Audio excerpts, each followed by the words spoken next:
you ever wondered if things can just be born evil? In this enlightened age of ours, concepts like good and evil are often painted as outmoded, archaic even. According to modern thought, people, animals too obviously, are simply products of their environment, and no more responsible for their actions than a twig in a stream. But I know better. Some things are just born bad. About 10 years ago, we had a German shepherd named Duchess that had a litter of puppies. 7 in all. 6 looked like any other shepherd you've seen. The 7th was a snowy white. Not a true albino, just white-furred, with a black nose and blue eyes. There was never any doubt about which one we were keeping out of that litter. We named her Princess. Before the end of 6 months, any plans we had about giving away or selling the others became a moot point, as all of the others were dead. We'd just find them at a rate of about 1 a month, not mangled or anything, just dead, as if they died in their sleep. At first, we thought maybe their mother, it being her first litter and all, was accidentally crushing or smothering them. Later, we had no doubt as to what had killed them. Within a year, she came to dominate her mother, her father, tough old alpha that he was, and to a degree, us too. Her parents shied away from her. When we put out their food, she ate until her heart's content, unchallenged by the other 2. Once, I tried to shoo her away and let the other 2 eat. She snarled at me, baring those perfect white fangs to her incongruously black gums, and loosing a growl so deep that I felt it in my guts more than heard it. After that, I left her alone too. I've often wondered if the parents of serial killers know they have a monster in the making. I mean, sure, some of them are to blame for how their kids turn out.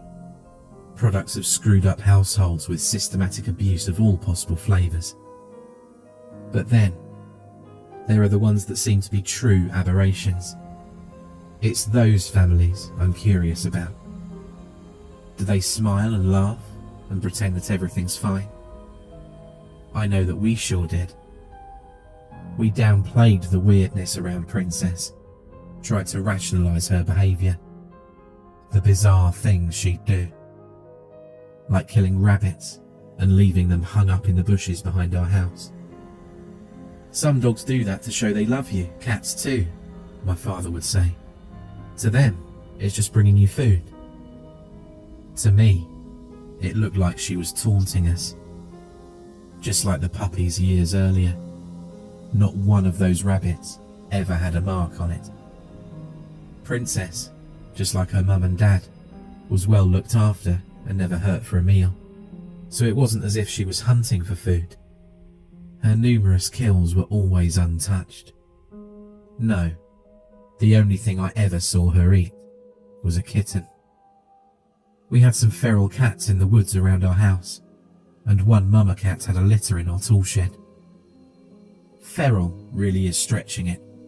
Most of them were tame enough to be petted, this mama being among them. I returned home from school one day, headed around back to look in on them. The door to the shed was open, and inside I found Princess, her jaws pink from her feast. As she devoured that last kitten, her beautiful blue eyes never left mine. The mama we found displayed on what I'd come to think of as the rabbit bush. The tipping point came that same year when we found her sire dead. He was the best dog we'd ever had, that we ever will have. We woke one Saturday morning to find him in the backyard, lying dead without a mark, like so many rabbits before him. I can count the number of times I ever saw my father cry on one hand, That was one of them. That was also when we found out how she killed so cleanly. She strangled her prey, like a jaguar. The fur at her father's neck was still wet with her saliva. We spent that morning burying that good old faithful dog, and then he sent me and my mum away on some pretense. No words were spoken, but there was no doubt about what he intended to do. I'm sure there are some of you hearing this that will find the notion of putting an animal down to be abominable. But what other options did he have, really? Take her to an animal shelter? Give her to some other family? Who could do that and go to sleep with a clear conscience? As it turned out, we weren't getting any sleep that night, regardless of our decision. We spent that afternoon at my uncle's house. Once when I came in from playing to get a glass of water, I overheard my mum telling my uncle that she sometimes wondered if the dog was possessed or something. I'd sometimes wondered the same thing. Later that evening, not long before sunset, we got a call from Dad. Apparently, the deed was done. By the time we arrived home, he'd already washed up and changed clothes, but there was little he could have done to hide his wounds, even less to hide the haunted look in his eyes. Both his arms and one leg were bandaged, and that was bad enough. But what stuck with me all these years later was just how terrified he looked. It wasn't until I'd actually been through combat that I recognised that expression. It's how men look after they've stared death straight in the face. My father never talked about it, but he drafted a friend from up the street to come help, and it was from him that I get this part of the story. Princess was many things, bloodthirsty and evil chief among them, but stupid wasn't one of them. And that, if nothing else, she took after her father. Her dad, Rocky, was famous for letting himself into the house if it was storming out. He'd figured out how to pour open the sliding glass door out to the patio. What was really astounding is he also had the presence of mind to close it behind him. Not being stupid, she knew something was up and made herself scarce, disappearing into the woods. Dad, not wanting to put this off and being in full-on revenge mode, called his friend from down the road and filled him in. So off on the hunt the two of them went. In his own words, she was laying for us. If it sounds absurd to say that Princess lay in ambush, then I've failed at conveying just how wrong everything about her truly was. She led them on a chase through those woods, barking whenever it seemed like the stupid humans had lost her again. Then she laid up beneath an overhang on the creek bank, just where the path crossed it, and waited. She was on my father the instant he stepped down into the creek, grabbing his leg and making him fall head first into the water. Then she went straight for his throat. My dad had already lost his rifle at that point, and he grabbed her with both hands to try to fend her off. Wrestling with 115 pounds of teeth, claws and muscle in 1.5 feet of water. Princess savaging his arms all the while.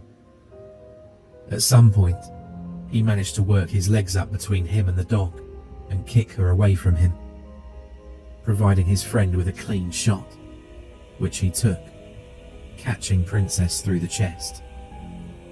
He put a second round through her head, point blank. He then helped my dad back home and to the emergency room, telling him he'd go back to see after Princess once they got home. She can rot where she is, was all my dad had to say on that subject. After they got back from the hospital, our neighbour went back on his ATV to pick up Princess for burial. He was a dog lover like us, and it just didn't seem right for him to leave her. If he'd spent as much time tiptoeing around as we had, he might have felt differently. She flat wasn't there, he said. No blood trail, Nothing. He also said that after he'd been there poking around for a few minutes, he noticed something else strange. No birds. It was dead quiet, the way the woods sometimes get right before a bad storm blows in. Wisely, he got right the hell out of there. There was a storm coming, all right. That night, Duchess came pouring at the back door wanting in. Something she'd never done once all the time she'd been with us, and I had a dream. In it, I was playing football in the backyard with some buddies, and ran over to where a bad throw had landed near Rocky's grave. As I reached for it, Princess's head shoved up out of the ground to grab my hand. I woke up with a jolt, and was promptly scared out of roughly 10 more years of life by the silhouette of a German shepherd in the hallway. It was Duchess, of course. She was sitting in the hallway whining and wagging her tail nervously. She was looking back toward the front of the house. I walked over to her and placed my hand on her big doggy head and said, "What is it, girl?" That's when I heard the distinctive sound of claws on glass. Something was pawing at the patio door. Thoroughly terrified, I grabbed Duchess by the collar and dragged her along with me to my parents' room, shutting the door behind me. I was 14. I was terrified, but even in that terror, retreating to my parents' room wasn't just for the security of Mum and Dad. That's where the guns were. I woke them up and told them what I'd heard. "Oh, sweet Jesus," my mother said. Dad got up and locked the bedroom door and said, "You'll lock yourselves in the bathroom." I heard the patio door slide open. If any of the rest of us had any doubts about what had just come into the house, Duchess sure didn't. The only thing she'd ever feared in this world was her own pup. A deep rumble of a growl vibrated in the floor beneath our bare feet, and Duchess's bladder let go as if on cue. Mine wasn't far from doing the same. What followed was a 6-hour exercise in pure terror, punctuated by snarling attacks on the bedroom door, crashes through the rest of the house as Princess found more things to break, whispered prayers from my mother, and litanies of curses from my father as another of his attempted forays out of the bedroom were thwarted. We were without a phone. The one on my parents' nightstand was dead. We'd later find out the phone line had been ripped out at the main box. My mum suggested that we try to make it to the car, and above and beyond everything else, it was my father's response to that idea that really scared me. Of the three of us, he was supposed to be the rational thinker, but what we got instead was, "Honey, I think that's what it wants us to do." As the world through the windows turned from black to grey, a quiet fell over the house. Mum and I watched through the windows, craning our heads in an attempt to get an eye on the patio door. But try as we might, the best we could manage was a view of most of the patio. More than enough room for a dog to slink in or out, even a big one like Princess. After an hour of silence, my dad quietly opened the bedroom door. I remember thinking what a useless gesture any attempt at stealth was. Dog senses are so much more acute than ours, but he might as well have fired a 21-gun salute. Dad stopped in the hallway and shooed me back to the bedroom. "Don't come out until I say, okay?" Carefully, he made his way through the house to the patio door. We heard him shut it before he shouted back to us to stay in the bedroom till he told us to come out. Through the door, I could hear him moving around and what seemed to be him dropping things into a garbage bag. After about 30 minutes, he gave us the all clear. What greeted us was a disaster. Ripped up cushions and pillows, destroyed furniture, shredded papers and books all over the floor. But most terrible were the smears of gore all over everything. My mother wondered aloud at what she'd drug into the house. Grim-faced, my father didn't answer. He simply turned and headed out the back to bury Rocky for a second time. We cleaned up as best we could, while Dad drove down to our neighbour's house to make all the appropriate calls. After all these years, I still wonder what portion of homeowners insurance covers attack by undead demon ghost dog. Unspoken, we all wondered what the night would bring. As it turned out, we never got a repeat, but Duchess never left the house again. Time rolled on. Occasionally, we'd find a new present on the rabbit bush. Just a friendly reminder, another token of Princess's abiding love. About 2 years into college, my dad called to tell me that our neighbour had passed. Heart attack in his sleep, the coroner said my dad. But what we were both thinking was, not a mark. There are plenty of nights where I wonder what the last thing was to pass before that old bachelor's eyes. I can guarantee you it stared right back. I've seen firsthand how it feeds. Not long after that, my folks put the house up for sale. I sort of acted as a go-between on that deal. About a week after the new owners moved in, I received a call from the man of the house. He wanted to know if we'd left any pets behind when we moved. Already fearing the answer, I asked him why he asked. "Oh, me and the kids keep seeing this white shepherd in the woods. Pretty." Pretty.